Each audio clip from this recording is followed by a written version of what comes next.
Okay. ¿Un cafecito? ¿Desea un café? Hoy día tenemos el tema del aguijón de Pablo. Hay con leche y sin leche, puede ser. No, ¿Sin leche? no, yo no quiero. Vaya. No, gracias. Repítame El aguijón de Pablo. Okay. Sería mejor, más, ¿cómo se dice accurate? Más, accurate. Apropiado. Más apropiado el aguijón en la carne, porque nos aplica a todos también. ¿Okay? El aguijón en la carne. Entonces empezamos con la lectura de 2 de Corintios en el Nuevo Testamento. 2 de Corintios, capítulo 12. Después de los 4 evangelios, viene Hechos, Romanos y Corintios. 2 de Corintios, capítulo 12.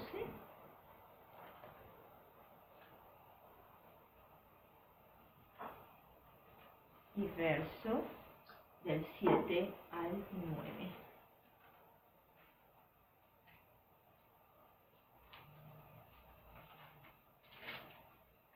Mili, si lo tienes, por favor. Okay. Y para que la grandeza de las revelaciones no me exaltase desmedidamente, me fue dado un aguijón en mi carne, un mensajero de Satanás que me abofeteé para que no me enaltezca sobremanera. Respecto a lo cual 3 veces he rogado al Señor que lo quite de mí, y me ha dicho, bástate mi gracia, porque mi poder se perfecciona en la debilidad. Por tanto, de buena gana me gloriaré más bien en mis debilidades, para que repose sobre mí el poder de Cristo. Amén. Ok, esta es la base de lo que vamos a estudiar esta vez, porque tiene varias interpretaciones y veamos cuál es la que más se aplica a nosotros. En el caso, por ejemplo, de cuando lo leemos así rápidamente, muchas veces nos da la impresión de que este mal o este aguijón es dado por Dios, pero no es verdad, porque si seguimos leyendo dice un mensajero no dice de Dios, sino de Satanás. Amén. Bueno, veamos primero por partes. En el verso 7 habla para que la grandeza de las revelaciones que él ha recibido, obviamente. Aquí veamos primero quién era Pablo. La primera parte lo vamos a desmenuzar así en pedazos. La grandeza de las revelaciones. ¿Quién fue Pablo? ¿Alguien? ¿Quién fue Pablo? Un siervo de Jesucristo. Amén, un siervo de Jesucristo. ¿Quién más? Apóstol. ¿Quién más? Bueno, vamos a ver desde el inicio de Pablo, quién era Pablo antes, quién es Pablo. Saulo de Tarso.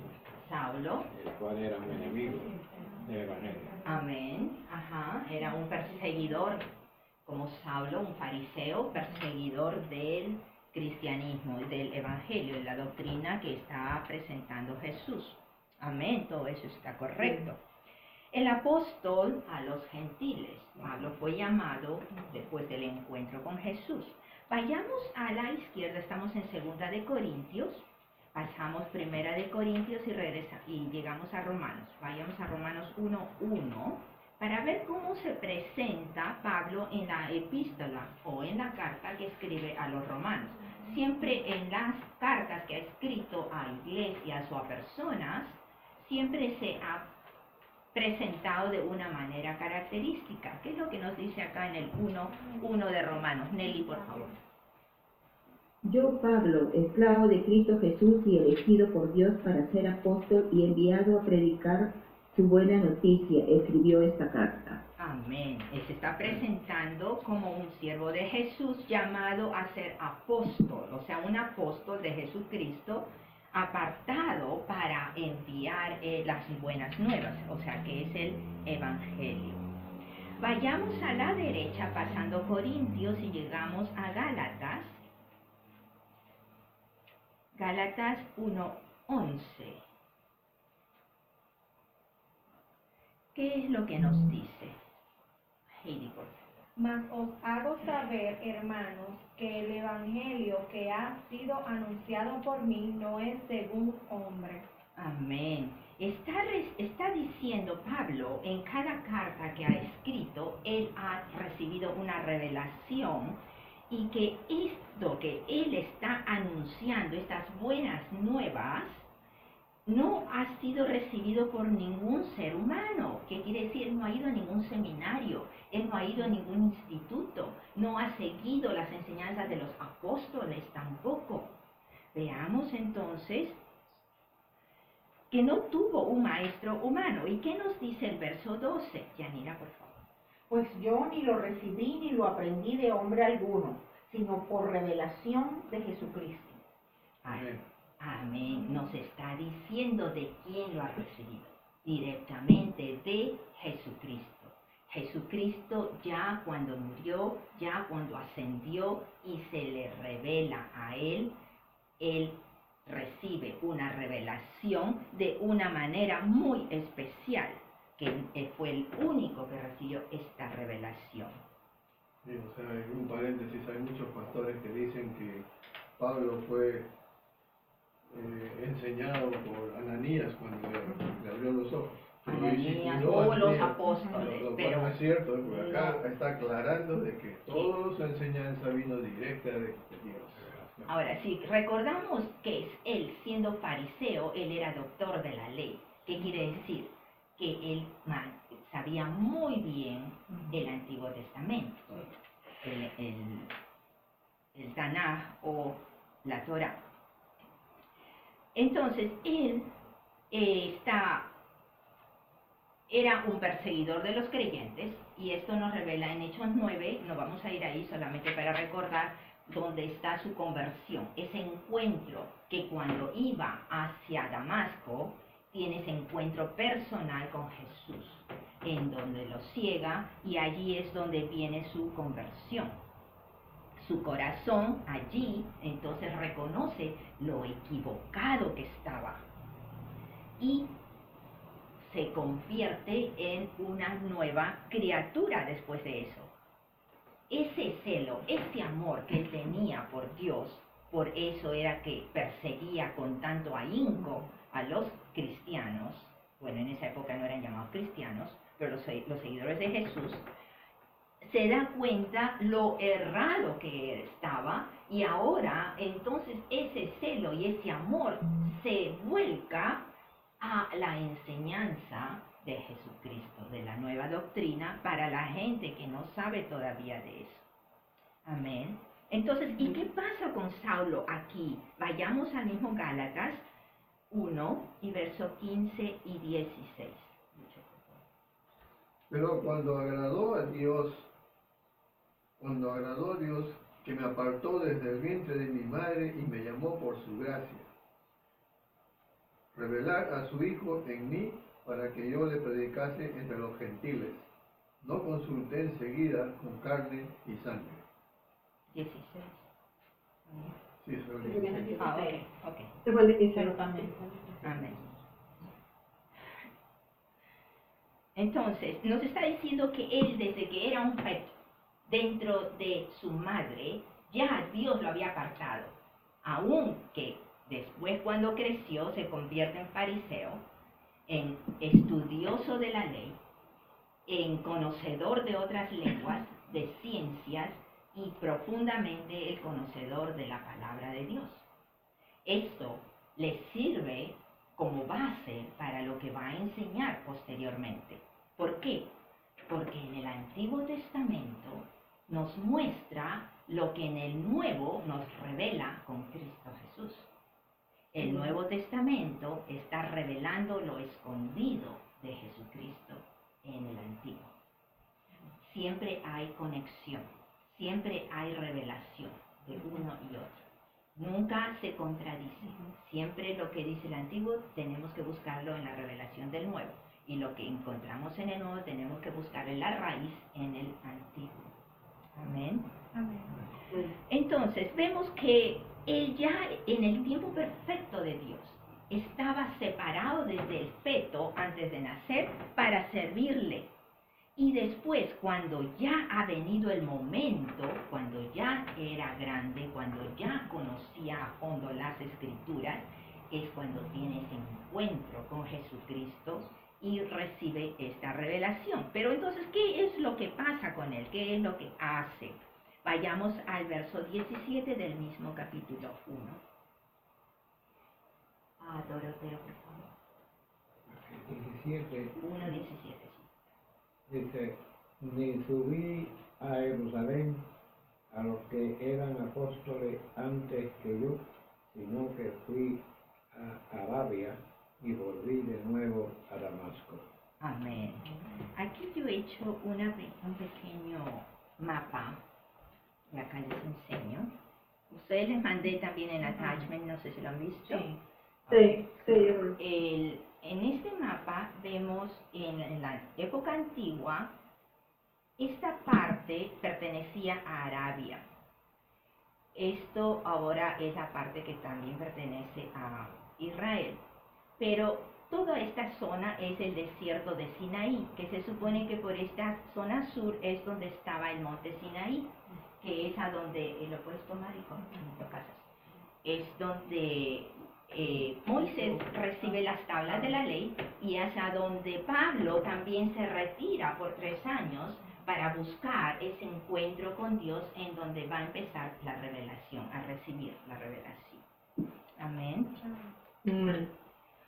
Bueno, entonces, él se fue al monte Sinaí, se fue a Arabia y luego a Damasco, nos dice, para visitar a uno de sus apóstoles. ¿Qué es lo que nos dice en el verso 18? ¿La señora Blanca va a leer? ¿No? Ah, ok, te escucha nomás. Okay. Entonces, Mili, otra vez, por favor. Verso 18. 18. Después, pasados 3 años, subí a Jerusalén para ver a Pedro y permanecí con él 15 días.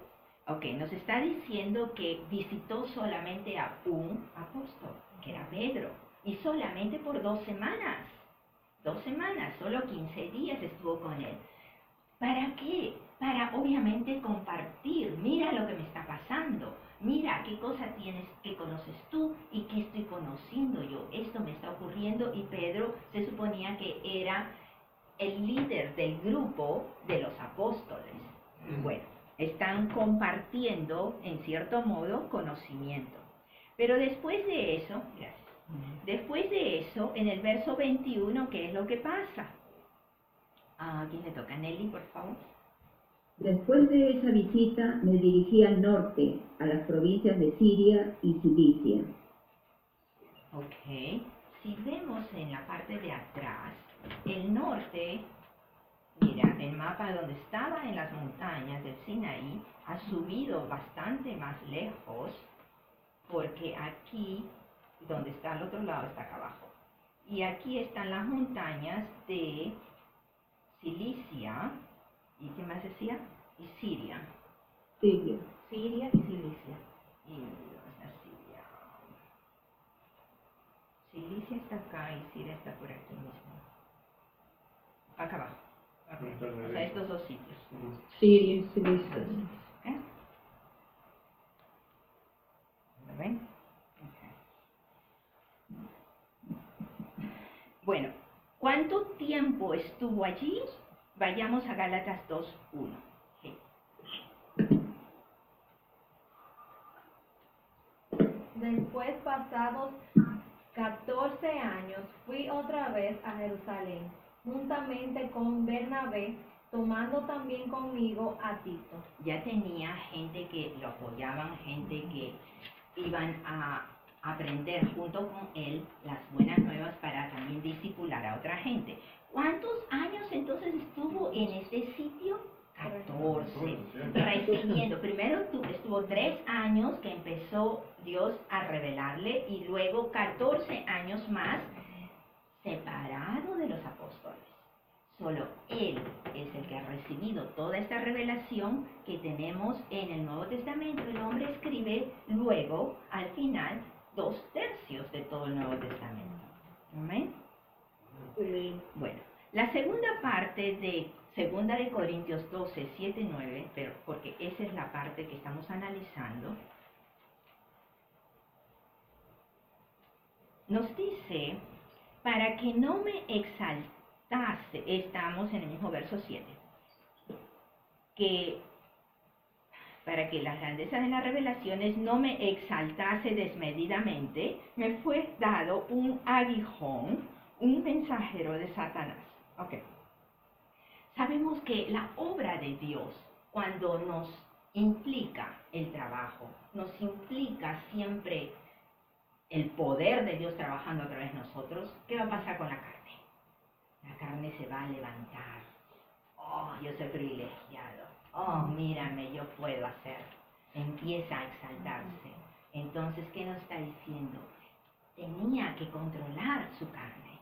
Tenía que estar consciente constantemente de no llevar esa gloria que no le pertenecía a él, sino para quien obraba, quien trabajaba, ¿verdad?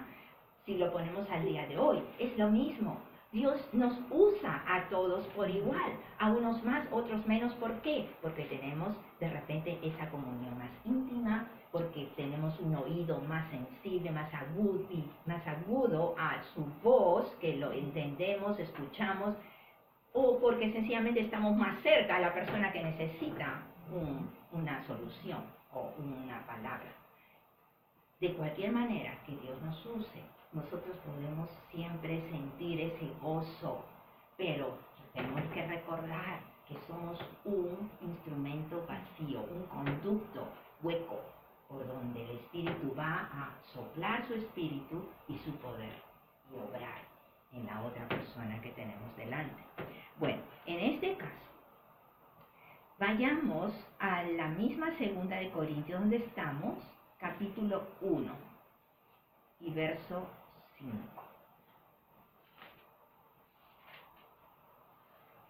Yanira, ¿te toca por?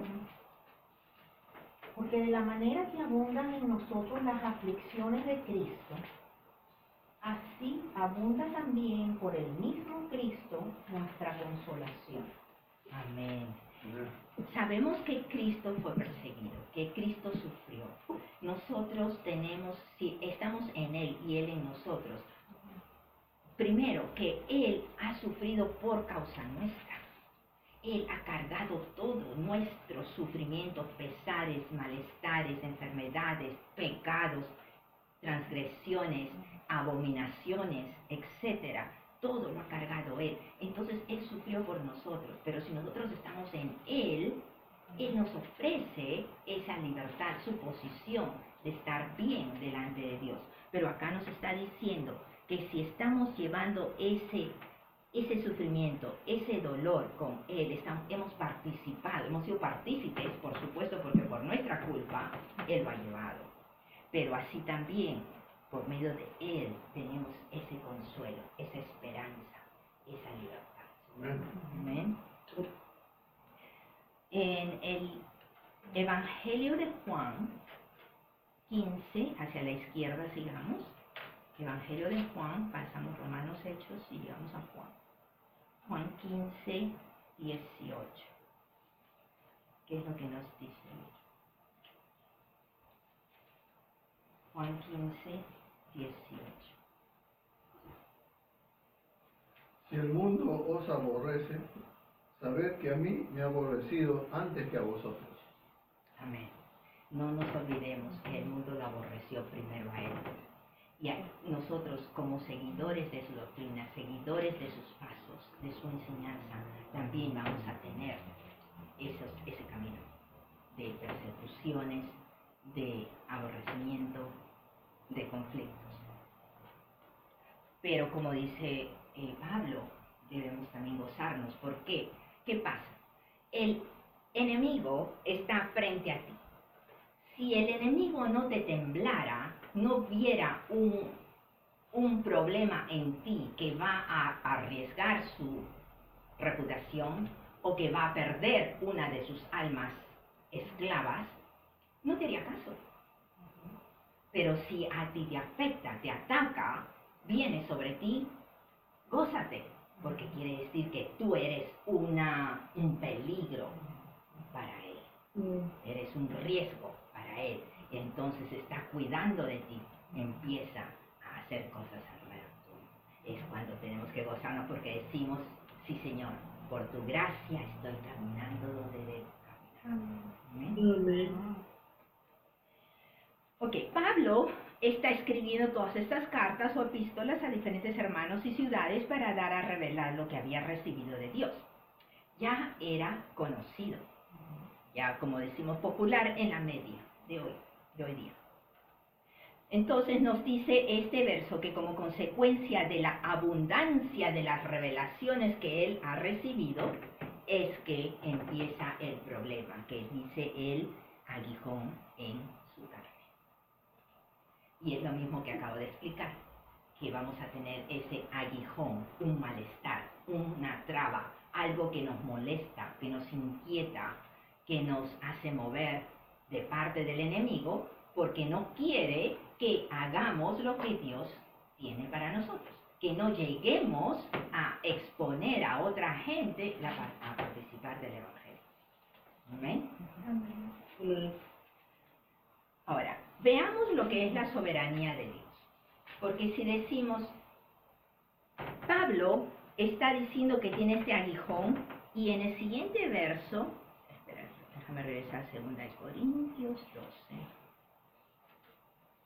7. Ok. Perdón, en el mismo verso 7 nos dice que este mensajero es Satanás para que lo abofetee. En el 8 nos dice que le ha pedido ya 3 veces al Señor que se lo quite. Si vemos la soberanía de Dios, ¿qué cosa pensamos de la soberanía de Dios? A ver, quiero escuchar. Nada imposible para él. Nada es imposible para Él. ¿Qué más? Amén. La soberanía, mucha gente, y esto está como un poco twisted, un poco confuso por la religión. La religión en muchos aspectos dice Dios tiene absoluto control sobre todo. Eso no es cierto. ¿Por qué? En el Génesis, en el Edén, Adán y Eva, Dios les dio la voluntad, libre voluntad, el libre albedrío, para poder escoger. Si Dios tuviera control, no te daría a escoger, ¿cierto? Entonces quiere decir que Dios no tiene el control sobre tu voluntad, porque estaría yendo contra su palabra, o sus estatutos, sus propias leyes. Y Dios no puede, no es hombre para que mienta, ¿verdad?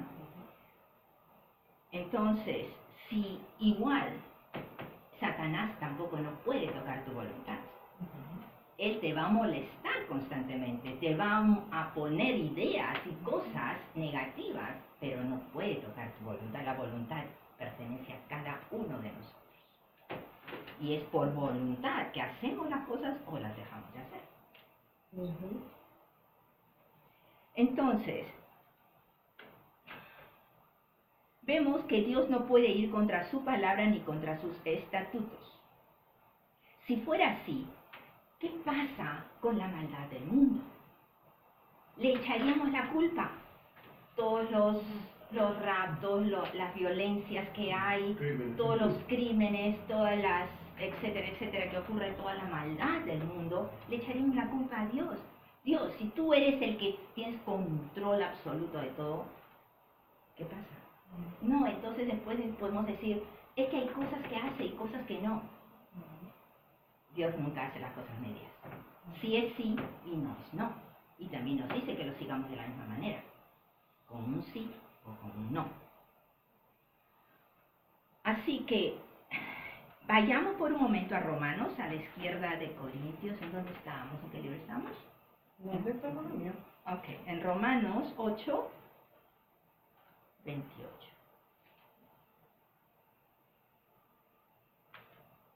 Romanos 8, 28.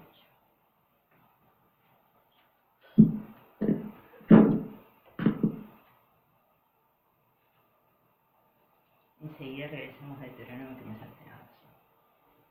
¿Qué es lo que que nos dice Romanos 8:28. En Romanos 8:28 nos dice, y sabemos que a los que aman a Dios, todas las cosas le ayudan a bien. Esto es a los que conforme a su propósito son llamados. Amén. Entonces, siempre hay un beneficio. ¿Para quiénes? ¿Para todo el mundo? No. Para los que aman a Dios. ¿Quiénes son los que aman a Dios? Los que los seguimos. Los que aprendemos, estudiamos su palabra y queremos aplicarla en nuestras vidas.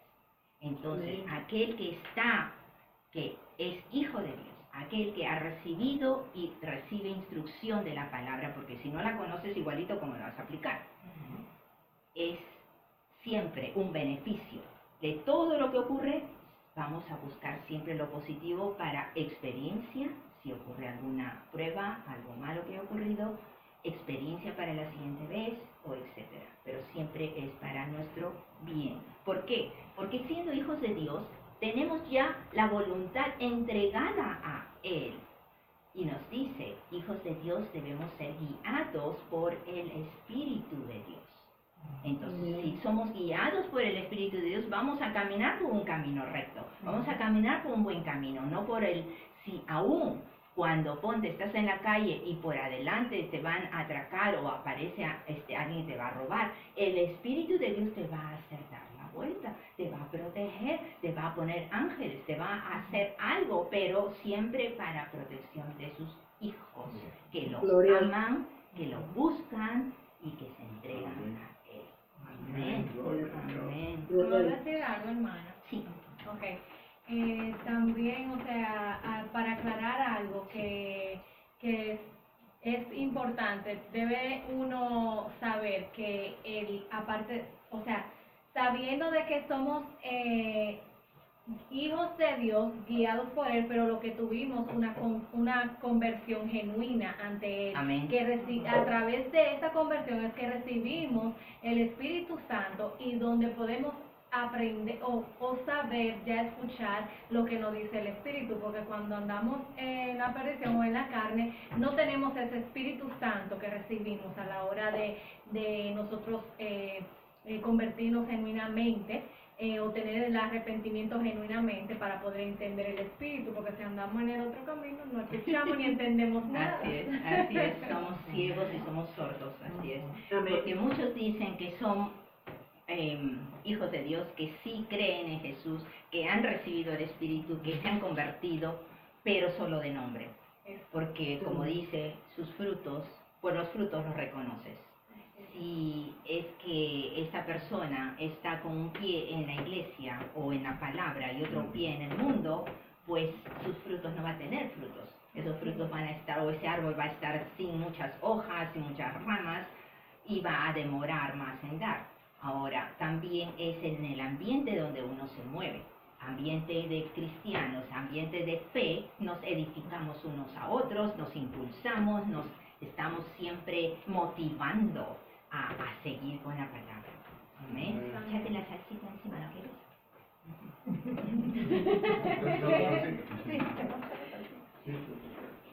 Entonces, yo me salté el Deuteronomio 30:19.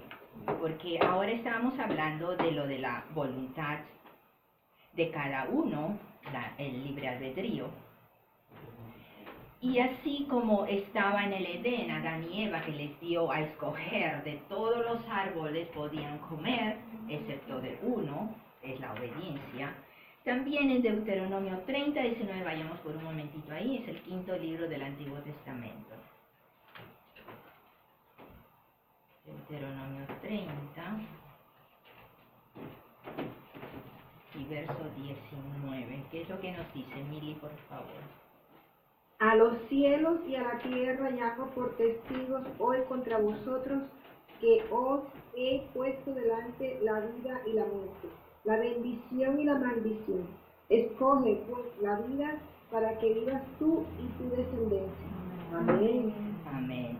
Otra opción.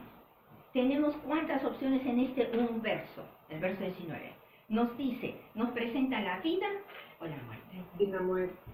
Tú escoges. Después nos dice, nos presenta la bendición o la maldición. Y aún Dios nos está aconsejando que sepamos escoger, que escojamos con sabiduría de Él. ¿Por qué? Porque si escogemos la vida, esta ha de continuar sobre nuestras generaciones. ¿Por qué no? Porque vamos a estar vivos, tenemos una vida eterna, no vamos a estar muertos. Si escogemos muerte, ahí la cortamos y no vamos a tener generaciones posteriores. Amén. Amén. Así que tenemos que estar presentes siempre recordando lo que Dios nos ofrece en sus palabras, en sus promesas. Vayamos por un momento a Primera de Pedro en el Nuevo Testamento, pasando Hebreos hacia las epístolas chiquitas de Juan. Tiene Hebreos, Santiago y Pedro. Primera de Pedro, antes de las epístolas de Juan, hacia el Apocalipsis. Primera de Pedro 5, 6. Nelly, por favor. Así que humíllense ante el gran poder de Dios, y a su debido tiempo Él los levantará con honor.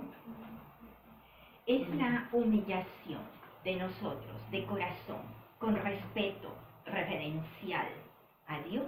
Nos humillamos ante Él, ante su presencia, a hacer su trabajo, a ser solamente instrumentos de Él. Y cuando estamos humillados, Él nos ha de exaltar en su momento. Amén. Y vayamos a Josué en el Antiguo Testamento, después de Deuteronomio. Viene Josué. Josué 3, 7.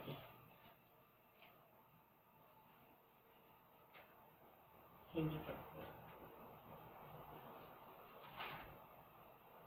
Josué 3, 7. En el Antiguo 3, pues.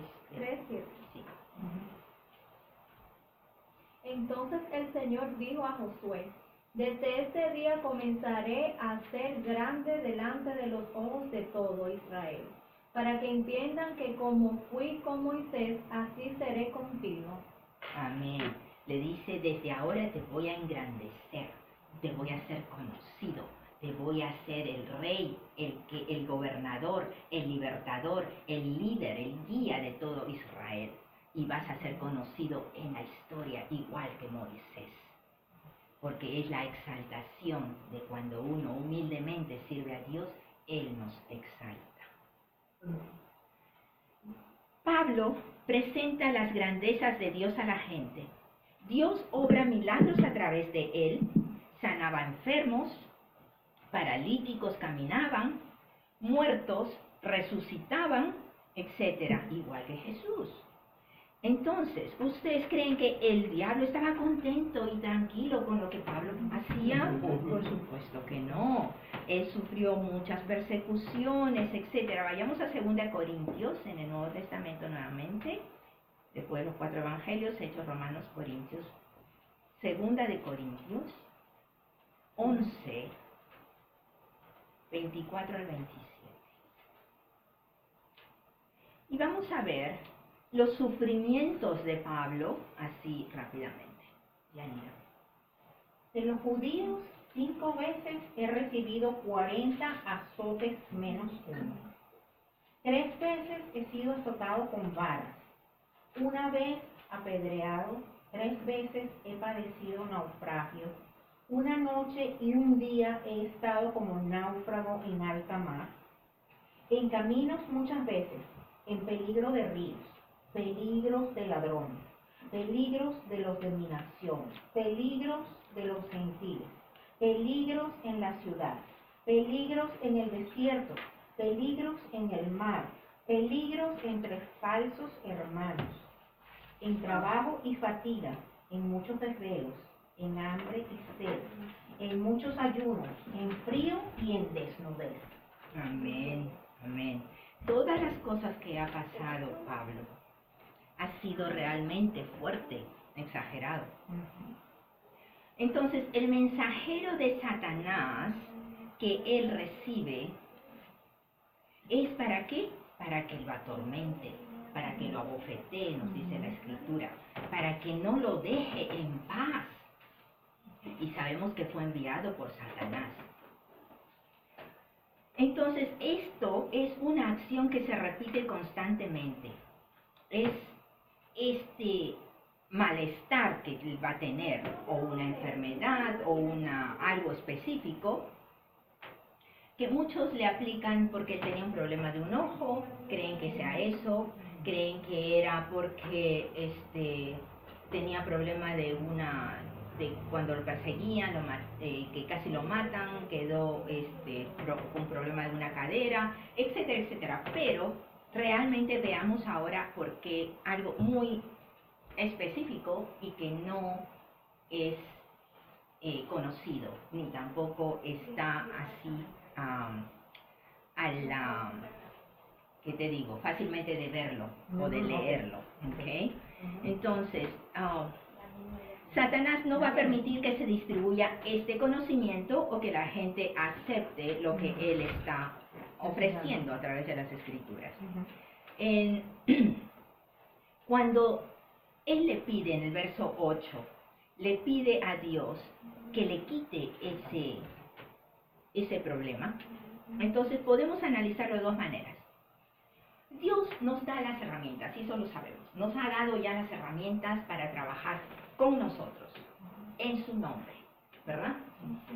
Liberar, sanar enfermos, levantar muertos, hacer milagros, porque las cosas que Jesús hizo, nos dice, esto y mucho más podrán hacer ustedes en mi nombre. Amén. Vayamos por un momento al Evangelio de Marcos, yendo hacia atrás, llegamos al Evangelio de Juan, Lucas, y antes de Lucas está Marcos. Marcos 11, 23.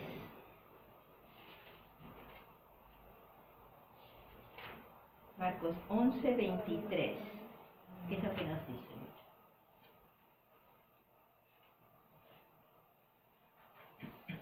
Porque de cierto os digo que cualquiera que dijere a este monte, quítate y échate en el mar, y no dudare en su corazón, sino creyere que será hecho lo que dice. Lo que diga, le será hecho. Amén. Ok, ¿qué nos está diciendo?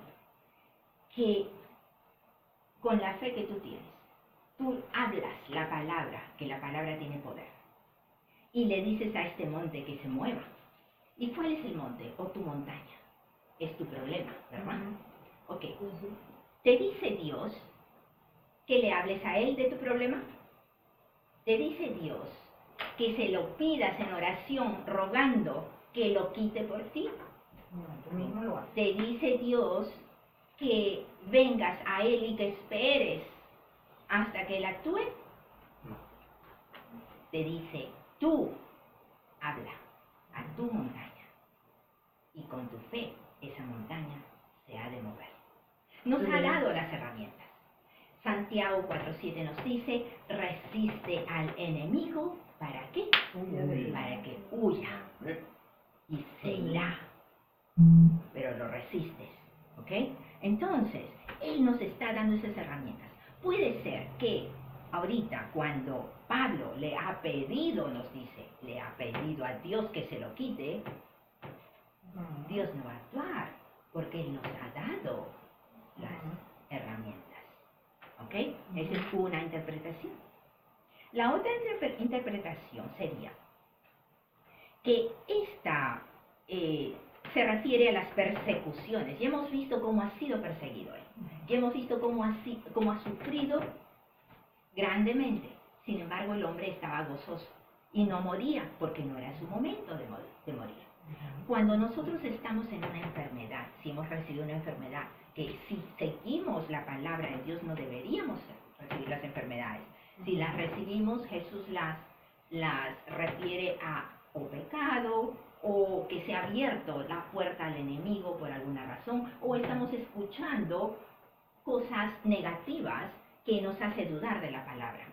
Cuando vivimos en convicción sobre la palabra, tenemos que creer lo que Dios nos dice. Y esa es la fe, creer lo que Él nos dice. Amén. ponerla en práctica. Amén.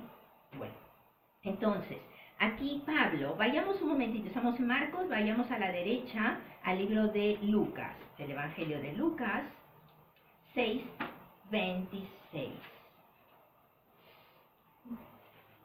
6:26, ¿qué es lo que nos dice Doroteo? Lucas, 6:26. sí, a la derecha está. Lucas 6:26. 6:26. Sí, 6:26. Dice 6:26. Dice, hay de vosotros cuando todos los hombres hablen bien de vosotros, porque así hacían sus padres con los falsos profetas. Amén. Cuando la gente se emociona y empieza a hablar, ¡oh, mira, Heidi, todo lo que ha hecho! Pero lo haces por ti, lo haces con el Espíritu de Dios que te da la fortaleza, la creatividad, la motivación y la habilidad, el ambiente. Amén. Entonces, ¿quién se debe llevar la gloria? Dios. Amén. Aquí, sin embargo, nos dice en el tiempo anterior, no me salen palabras, cuando todos los hombres están hablando bien de ti, ten cuidado. Ten cuidado.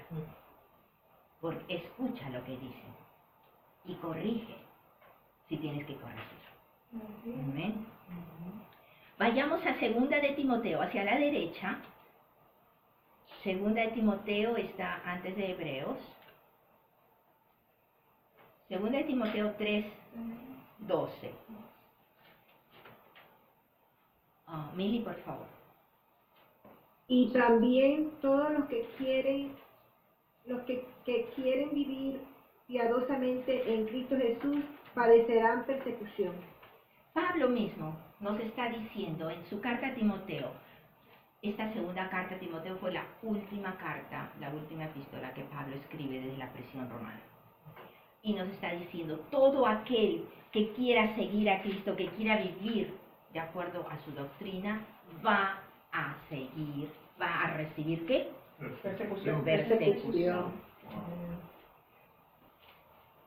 Lo que les iba a comentar es la cruz. Jesucristo en la cruz nos redime ¿de qué?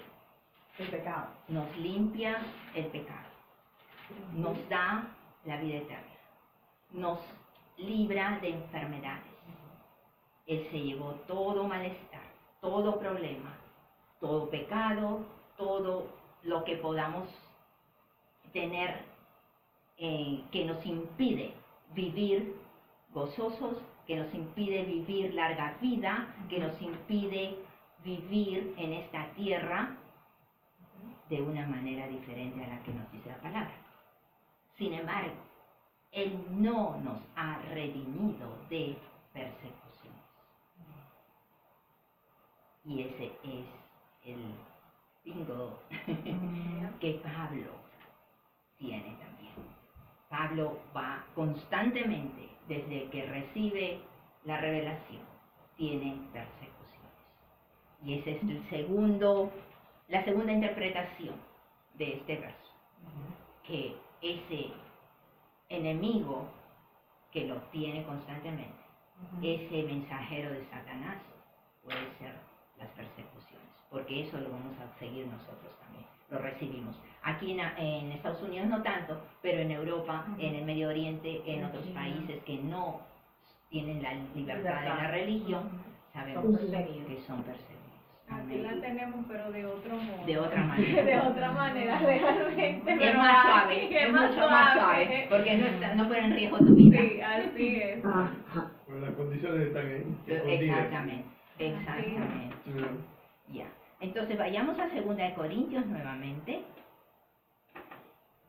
Verso 11 y verso 4. Entonces, ya estamos terminando. La carta a los Corintios es que los corintios recibieron las palabras y las enseñanzas de Pablo, pero los corintios eran paganos, eran idólatras, tenían muchos dioses. Y si se acuerdan de la galería de dioses de estatuas que tenía y encuentra uno vacío y Pablo escribe al Dios desconocido. ¿Amén? Bueno, ¿qué pasa? Los corintios se emocionan de recibir las enseñanzas de Pablo y también reciben los dones. Pero luego empiezan a retroceder, a tener dudas y a tener una combinación con su paganismo. Y veamos qué es lo que escribe Pablo en el capítulo 11 de 2 Corintios y verso 4, que es lo que nos dice. Aquí me tocaba leer. A mí. Nelly. Okay. Ustedes soportan de buena gana todo lo que cualquiera les dice, pero aún si les predican a un Jesús diferente del que nosotros predicamos, o a un espíritu diferente del que ustedes recibieron, o un evangelio diferente del que creyeron. Amén. Pablo les dice, yo les he presentado al Cristo real. Yo les he hablado de lo que es el evangelio, les he predicado y ustedes han aceptado al Mesías. Cristo es en griego lo que es Mesías en hebreo, que es el Salvador. ¿Ok? Yo les he presentado. Y tal vez piensen que lo que yo les hablo es locura, porque nos dice la palabra que las cosas de la cruz son locura para el mundo, para aquel que no lo conoce, que no lo entiende. Pero si así toleras otra enseñanza, no te dejes engañar. Veamos qué nos dice el verso 13. Heidi, por favor.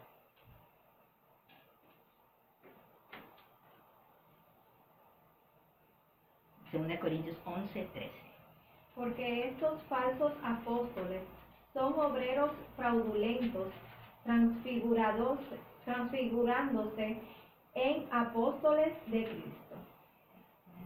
Son falsos. ¿Y qué nos dice el 14, Yanira? Y no es maravilla, porque el mismo Satanás se disfraza como ángel de luz. Nos está diciendo, son falsos, mentirosos y engañadores como el mismo diablo. ¿Cierto? El verso 16 que nos dice. Otra vez digo que nadie me tenga por loco, o de otra manera, recibidme como loco, para que yo también me gloríe un poquito. Porque dentro de la locura está el mensaje. Parece locura, porque ¿quién va a ir a morir por ti? ¿Quién va a hacer las cosas que Jesús ha hecho por cada uno de la humanidad? Pasado, presente y futuro. Son cosas fuera de nuestra lógica, fuera de nuestro entendimiento. Sin embargo, es la verdad. Porque cuando tú te acercas, aceptas esa verdad, ¿qué pasa? Tu mundo interior se abre en el otro mundo espiritual que antes no conocías. Y que es tan real como el mundo en que tú funcionas con tus sentidos físicos. Vayamos a Hebreos, a la derecha.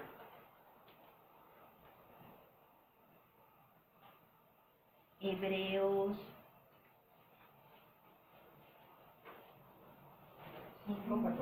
5:14.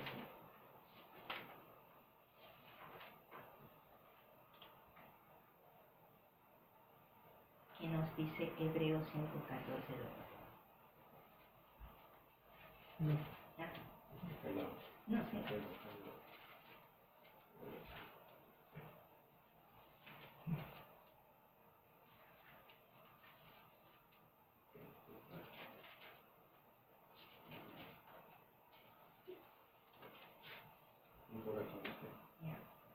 Pero el alimento sólido es para los que han alcanzado madurez, para los que por el uso tienen los